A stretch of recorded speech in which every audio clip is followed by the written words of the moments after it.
making English easy for everyone. Speak English with Jay and May. Hey, English learners! Welcome back to Speak English with Jay and May, your cozy little place to build your English confidence. I'm May. Hello, May, and hello, everyone. I'm Jay. How are you today, May? I'm doing amazing, Jay.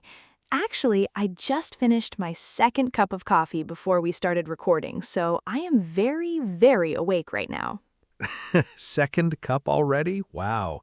I actually had coffee this morning too, but honestly, May, I just drink it because everyone else does.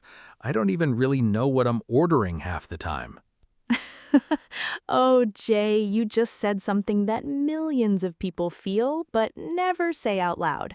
You walk into a coffee shop, you see a huge menu on the wall, and suddenly your brain just freezes. Yes, exactly. Like, what is a flat white? What is a macchiato? I just point at something and hope for the best.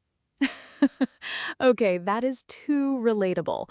One time I walked into a very fancy coffee shop in the city, and the barista, that's the person who makes the coffee, asked me, "Would you like a single origin pour over with light tasting notes?" And I just stared at him like he was speaking another language. Wait, what does that even mean? Honestly, in that moment, I had no idea. I just smiled and said, "Yes, please." And you know what? It was delicious, but I had zero clue what I ordered. That is so funny. So even you may sometimes get confused by coffee language? Oh, absolutely. And that's exactly why today's episode is so perfect, because coffee is everywhere, in offices, in conversations, on dates, in job interviews.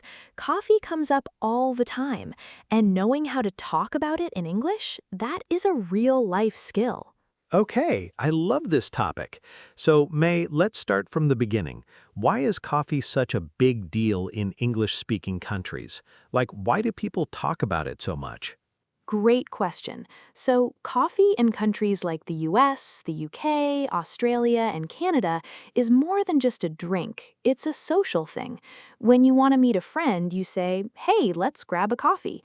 When you want to talk to someone at work, you say, "Can we chat over coffee?" Coffee is basically a reason to connect with people. Oh, so it's like an excuse to spend time together. Exactly. You don't always go for the coffee, you go for the conversation. The coffee is just the background. Think of it like this: coffee is the stage, and the real show is the people talking. Oh, I like that. So it's not just about the drink, it's about the moment. Yes, and this is why you'll hear phrases like, "let's catch up over coffee," or "coffee date" in everyday English. These are super common and very friendly ways to invite someone to talk. Wait, coffee date, does that mean like a romantic date or just friends? Both, actually. It depends on the context. Between friends, it's totally casual. But yes, asking someone on a coffee date can also be a low-pressure romantic invitation. It's less scary than dinner, right? That makes so much sense. Coffee date sounds way less stressful than dinner date. Right? And that's why people use it. It's light, friendly, and easy. Okay, Jay, now let me ask you something. When you walk into a coffee shop, what do you usually order? Honestly, I always order an iced coffee because it sounds simple, but sometimes I'm not even sure if I'm saying it right. You know, iced coffee is actually one of the most debated drinks in coffee culture. In some coffee shops, iced coffee means brewed coffee poured over ice. But in other places, they ask, "Do you want iced coffee or cold brew?" And those are actually two very different things. Wait, iced coffee and cold brew are different? I always thought they were the same thing. Oh, Jay, welcome to the coffee rabbit hole. So, iced coffee is made hot first and then cooled down with ice. Cold brew is made by soaking coffee grounds in cold water for many hours, sometimes 12 to 24 hours. Wow, 24 hours just to make a coffee drink? Yes, and the result is very smooth and less bitter. Cold brew became really popular because it feels easier to drink, especially for people who find regular coffee too strong or too sharp. You mean like too harsh on the stomach? Exactly. Harsh is a great word here. Regular hot coffee can be harsh, strong, a little acidic. Cold brew is much gentler. That's why a lot of beginners actually prefer it. Okay, this is already blowing my mind. I didn't know there was so much behind a cup of coffee. Wait, here's the interesting part. The coffee menu is basically its own language, and once you learn the key words, you feel so confident walking into any coffee shop in the world. Okay, teach me. What are the most important things to know? All right, let's talk about the basics first. You have espresso. That's the base of most coffee drinks. It's a very small, very strong shot of coffee. Everything else is built on top of that. So, espresso is like the foundation. Perfect word. Yes, the foundation. Now, when you add steamed milk to espresso, you get a latte.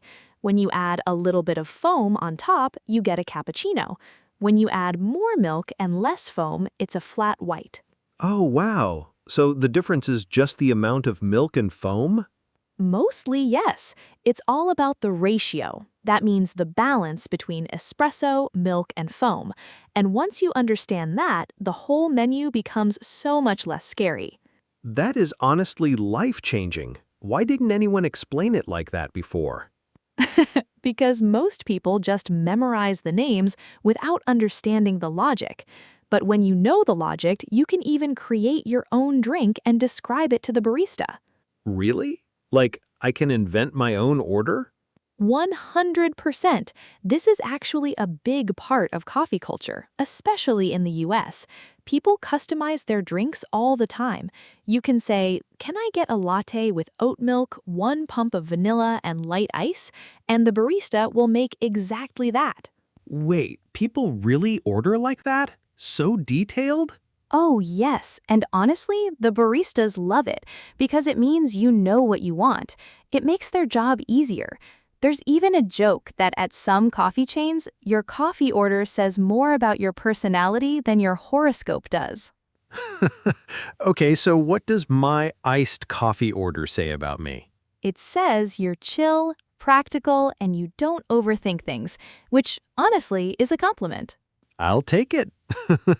Okay, May, I have a question. People always say coffee culture, but what does that actually mean? Like, is it just about drinking coffee? Such a good question. Coffee culture is really about the whole experience and lifestyle around coffee. It includes the coffee shops themselves, how they look, the music, the atmosphere. It includes the rituals, like the morning coffee routine, and it includes the social side, like meeting people over coffee. You mean like coffee shops are part of a lifestyle, not just a place to get a drink? Exactly. Think about it. A lot of people go to coffee shops to work, to study, to have meetings, to read. The coffee shop has become this third place. First place is home. Second place is work or school. Third place is a public space where you feel comfortable. And for many people, the coffee shop is their third place. Oh, that's such an interesting way to think about it. I never thought of coffee shops like that. And this is where things change when you think about how different countries experience coffee culture. In Italy, for example, you stand at the bar, drink your espresso in about 30 seconds, and leave. Very quick, very efficient. Wait, only 30 seconds? That's so fast. Yes, Italians don't really hang out in coffee shops the way Americans or Australians do. For them, coffee is a quick ritual, not a long social event. But in Australia, coffee culture is huge and very focused on quality. Australians are actually very proud of their coffee. Really? I always think of Italy or America when I think of coffee. I know, right? But Australia, especially cities like Melbourne, has some of the most amazing specialty coffee in the world. In fact, many coffee trends that started in Melbourne eventually spread to the US and UK. Wow, I had no idea. You won't believe what I just learned. Australia is a coffee trendsetter? Yes. For example, the flat white that you see on menus everywhere now, many people believe it was popularized in Australia and New Zealand before it became a global drink. That's so cool. Okay, so May, I want to ask, what about people who don't drink coffee? Is it awkward in these social situations? Oh, this is such a real question. And the answer is not at all. When someone invites you for coffee, it's totally fine to order tea, hot chocolate, juice, or even just water. The phrase, let's get coffee, just means let's meet up. It's not a strict rule. Oh, that's such a relief. Because I know some people who don't like coffee and they always feel a little awkward when someone says, let's grab a coffee. Right. And the key phrase to remember is, I don't drink coffee, but I'd love to join you. That's it. Simple, friendly, and no explanation needed. That's a really helpful phrase. Okay, I want to go back to something. You mentioned barista earlier. I hear that word a lot. Can you explain it more? Of course, a barista is the professional who makes and serves coffee in a coffee shop. It's actually an Italian word, and in serious coffee culture, being a barista is a real skill, almost like an art form. You mean like it's not just pressing a button? Not at all. A skilled barista controls the temperature of the water, the pressure of the espresso machine, the texture of the milk foam. They can even draw patterns in the foam on top of your latte. That's called latte art. Oh, I've seen that on social media, like little hearts or leaves drawn in the foam. Exactly. And latte art has become a huge part of coffee culture. Some people won't even drink their coffee before taking a photo of it for Instagram. Guilty. I have definitely done that. We all have. And there's actually a funny term for this. Instagram coffee. It means a coffee drink that looks so beautiful, it was basically made for photos. Okay, that's hilarious and also very accurate. Now, let me tell you a little story, Jay. A few years ago, I was traveling in Vietnam, and a friend took me to try Vietnamese iced coffee called café sua da, and I was not prepared. What happened? So, Vietnamese coffee is incredibly strong, much stronger than what I usually drink, and it's mixed with sweet condensed milk and poured over ice. I took one sip and my eyes went wide. It was like a flavor explosion. That sounds intense. It was, but it was also absolutely delicious, and it taught me something important. Coffee is a window into culture. Every country has its own coffee tradition, and trying those drinks is like a little cultural experience. Oh, I love that idea. Coffee as a cultural window. Exactly. Ethiopian coffee ceremonies, Turkish coffee, Japanese canned coffee from vending machines. Coffee looks and tastes different everywhere. And when you can talk about these differences in English, you sound so knowledgeable and interesting. Okay, May, here's something I want to ask. What do you say when the coffee is bad? Like, how do you politely say you don't like it? Oh, this is so important for social situations. The most polite way is to say something like, it's a bit strong for me, or it's not really my taste, but thank you.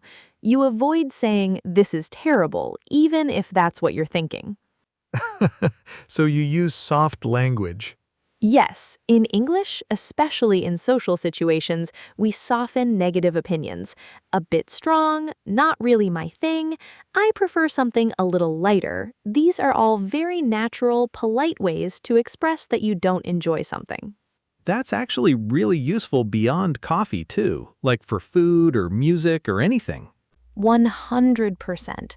The skill of softening opinions is one of the most important social English skills you can learn, and coffee situations are a great place to practice it. Okay, I feel like I've learned so much today. Can we do the vocabulary moment now? I want to make sure I remember all these great phrases. Yes, let's do it. Okay, first phrase. Let's grab a coffee. This means let's meet up casually. It's friendly, easy, and very common. You can use it with friends, coworkers, anyone. Like, hey, I haven't seen you in a while. Let's grab a coffee this week. Simple. perfect example. Second phrase, I'll take it to go. This means you want your coffee in a cup you can carry with you, not to sit and drink there. The opposite is for here or to stay. Oh, so if I'm in a hurry, I say to go, and if I want to sit, I say for here. Got it. Exactly. Third phrase, can I get a refill? This means you want more coffee in your cup. In many American diners, refills are free, so this phrase saves you money. Wait, free refills? That's amazing. Yes, it's a beautiful thing. Okay, fourth phrase, this is my kind of coffee. This means you really like it. It feels right for your taste. It's a very warm, personal way to express enjoyment. Like, wow, this cold brew is smooth and not bitter at all. This is my kind of coffee. Yeah, I can use that. Love it. And the fifth phrase, the coffee is on me. This means you are paying for the coffee. You are treating the other person. It's a generous, friendly phrase. Oh, like, don't worry, the coffee is on me today. That sounds so natural. Exactly. And people really appreciate hearing that. It's a small but warm gesture in English-speaking social culture. May, I have to say, I walked in today thinking coffee was just coffee, and now I feel like I understand a whole world that I didn't know existed. That's the magic of learning English through real-life topics, Jay. Language is never just words. It's culture, it's connection, it's moments. And every time you learn how to talk about something real, like coffee, your English becomes more alive. I love that. Your English becomes more alive. I'm going to remember that. And honestly, the next time you walk into a coffee shop, I want you to try something. Look at the menu. Pick one drink you've never ordered before, and just try it. You might discover your new favorite thing. Okay, challenge accepted. I think I'm going to try a flat white next time. Oh, you're going to love it. It's smooth, it's strong, and it tastes like confidence in a cup. Confidence in a cup. That's the best description of coffee I've ever heard. Okay, before we wrap up, we have a question for you, our amazing listeners. We want to hear from you. What is your favorite coffee drink? Or maybe you don't drink coffee at all. What do you drink instead? Tell us in the comments. We read every single one, and we love hearing from you. Yes, and hey, if this episode made you smile, made you think, or taught you something new, please subscribe to Speak English with Jay and May. We are here every single day with a fresh new episode to help you grow your English confidence. Every day, because we believe that consistent practice is the secret to real progress, and we are so happy to be part of your English journey. We'll see you tomorrow for another great episode. Until then, keep speaking, keep learning, and maybe grab a coffee. Take care, everyone. Bye-bye.